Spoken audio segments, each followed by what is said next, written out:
Breaking tonight, new reaction coming after former Defense Secretary Bob Gates slammed Donald Trump when it comes to foreign policy.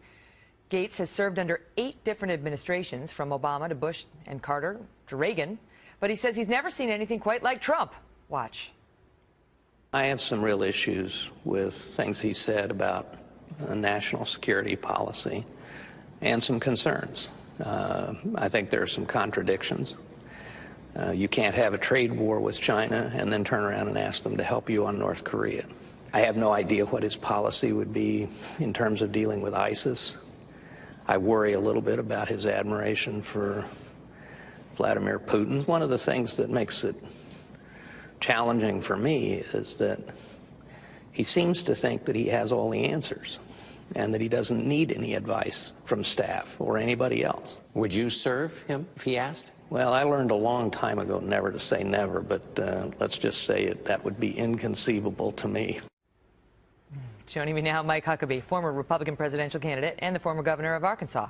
Dan Senor is a former advisor to both the Romney-Ryan campaign and the Pentagon. Great to see you both. Good to be with you. So Robert Gates, not necessarily a Trump fan from the sound of it.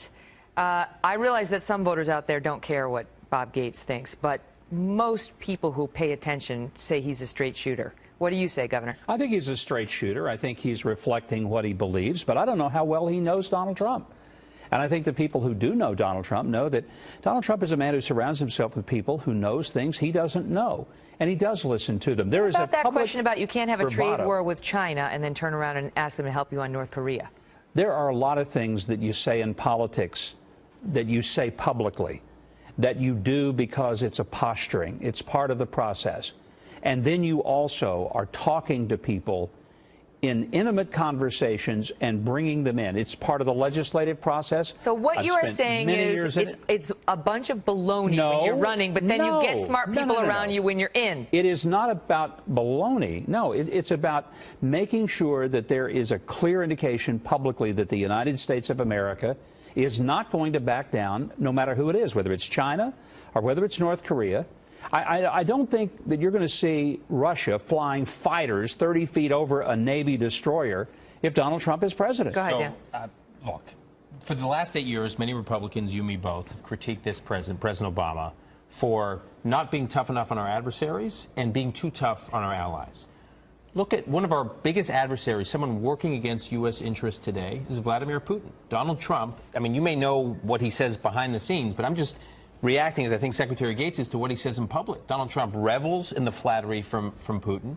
He basically wants to, he says he wants to withdraw from NATO, so basically the collapse of NATO, the collapse of Europe, which would be a dream for Putin. He basically has the same policies as it relates to Assad that Putin has. You just go issue after issue after issue. Here we critique Hillary Clinton's reset.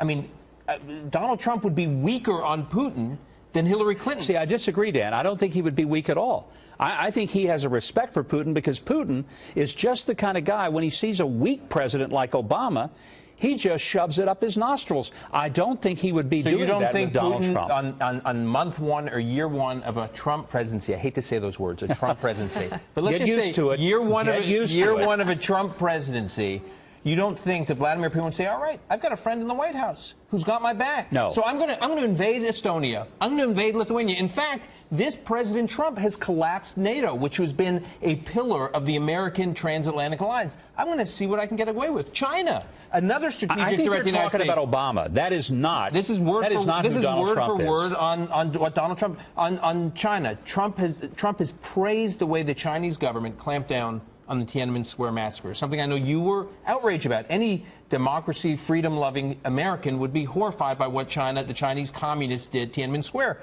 Trump praised it. In fact, today he says Japan should get a nuclear weapon. Korea should get a nuclear weapon. So he's for an ascendant communist China as it relates to human rights, and he's for nuclear proliferation all throughout Asia. There are very good people that Donald Trump is surrounding himself with. Jeff Sessions among many, who is one of the most level-headed, one of the most competent, capable senators. I like Jeff Sessions. I have a problem with Donald Trump and what he's saying. How do you defend what he said about Russia and China? Had you rather have Hillary Clinton? Because I had not. I know both of these people, and trust me on this.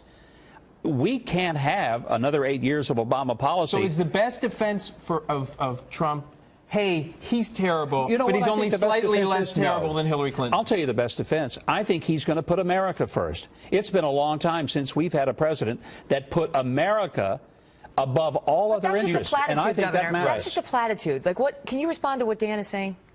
Well, in what way? Because, yes, I just did respond. Withdrawing from NATO. Putin wants America out of NATO. Putin wants NATO to collapse. Donald Trump wants Trump America has said out of about NATO. that he wants America to quit paying for all the expenses and us basically being played the chump. Governor, you know what the state of the European economies are. If America stops funding NATO, NATO disappears. But, Dan, I know what the state of the American economy is. I know that Americans want America to start acting like a country that is on top rather than getting whipped like a bad dog. Can I just ask one last question? Quickly. Well, when Donald Trump said, the Israelis and Palestinians, I'm going to cut a deal. It'll be the deal of a century, deal of a lifetime, as though they're sort of equal actors. They're not equal. You and I have talked about this, that you've spent a lot of time in Israel. You're a Zionist. You understand.